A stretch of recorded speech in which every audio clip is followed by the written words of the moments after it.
नमस्कार साथियों, आज हम देखते हैं राजस्थान एसआई इंटरव्यू में जो क्वेश्चन पूछे गए हैं। इसमें दो तीन कैंडिडेट के जो क्वेश्चंस हैं उनको मिक्स करके आज हम बताएंगे। इससे पहले दो तीन वीडियो और बना रखे हैं जिसका लिंक आपको डिस्क्रिप्शन में मिल जाएगा।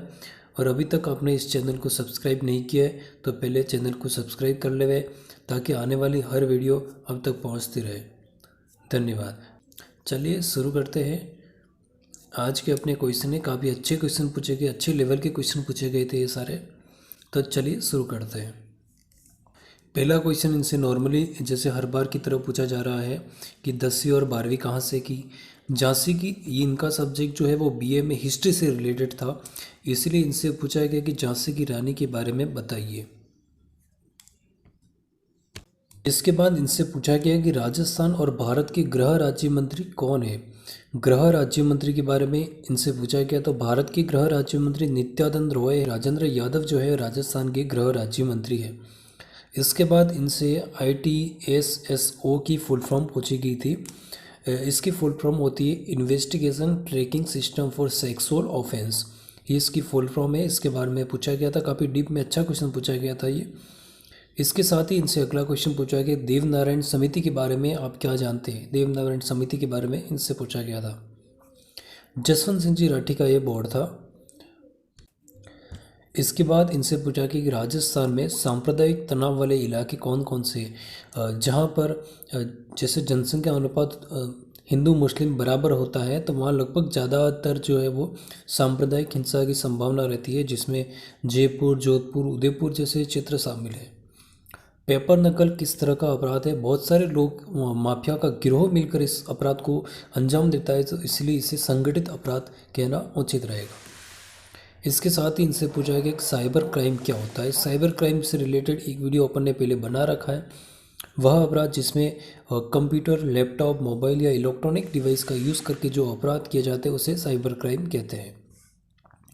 इसके साथ ही इनसे पूछा गया कि 5 केंद्रीय एजेंसियों के नाम बताने हैं जो पुलिस की तरह कार्य करती है और किस मंत्रालय के अधीन कार्य करती है। ये क्वेश्चन पूछा गया। गृह मंत्रालय के अधीन कार्य करती है, जिसमें BSF होगी, असम राइफल्स, CISF, CRPF या NSG, SSB, ITBP, ऐसी बहुत सारी जो पुलिस फोर्स है जो केंद्र सरकार के अधीन कार्य करती है। इसके साथ ही इनसे पूछा गया बीटिंग द रिट्रीट क्या होता है। बीटिंग द रिट्रीट क्या होता है। ये क्या होता है, भारत के गणतंत्र दिवस समारोह की समाप्ति का सूचक इसे माना जाता है। इसमें थल, वायु और नौसेना भाग लेती है और यह 29 जनवरी की शाम को मनाया जाता है। इसके साथ ही पूछा गया कि नहरी इलाकों में कौन कौन से अपराध होते हैं। ड्रोन के पुलिस को क्या चुनौतियां हैं। जैसे जो पश्चिमी इलाका है, जो बॉर्डर का इलाका है, वहाँ पर ड्रोन से तस्करी की जा रही है, हीरोइन की तस्करी या फिर ड्रग सप्लाई किए जा रहे हैं, तो वो ड्रोन के माध्यम से इसी चीज़ों को अंजाम दिया जा रहा है। तो इसको रोकने के लिए DRDO ने अभी ऐसे लेज़र लाइट को विकसित किया है, जिस लेज़र लाइट को अपन ड्रोन के ऊपर मारेंगे तो वो ड्रोन नीचे गिर जाएगा। वो अभी प्रोसेसिंग में है, काफ़ी टाइम भी लग सकता है, जल्दी भी आ सकती है। DRDO इसके लिए जो है वो सॉल्यूशन निकाल रहा है, ड्रोन जो तस्करी हो रही है, ड्रोन से जो अपराध हो रहे हैं उसको रोकने के लिए। इसके साथ ही संवैधानिक निकाय राजस्थान में कौन कौन से ये पूछा गया था।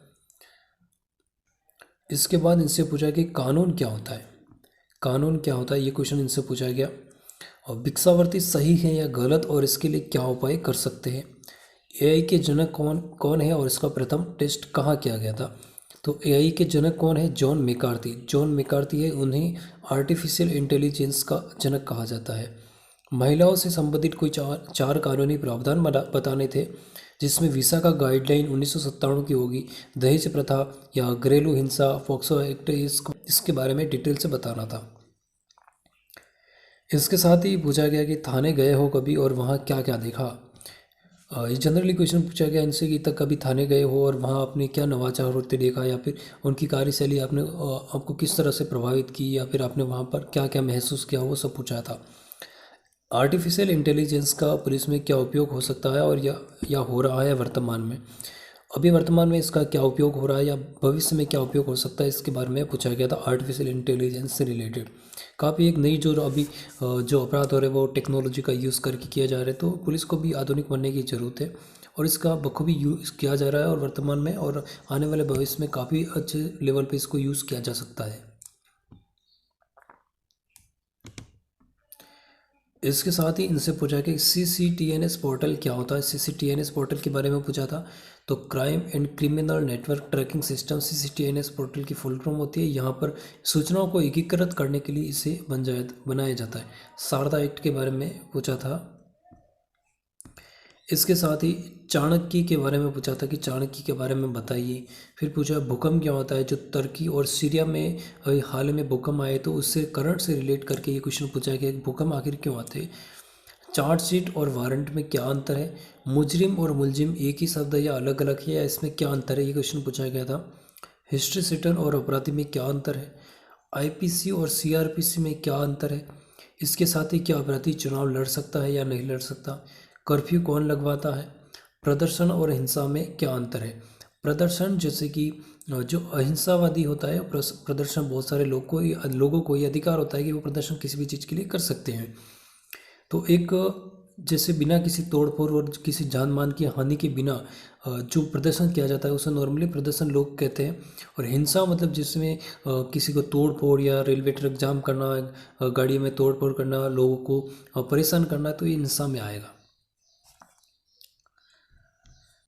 फिर क्वेश्चन था कि जमानत किस स्थिति में हो सकती है।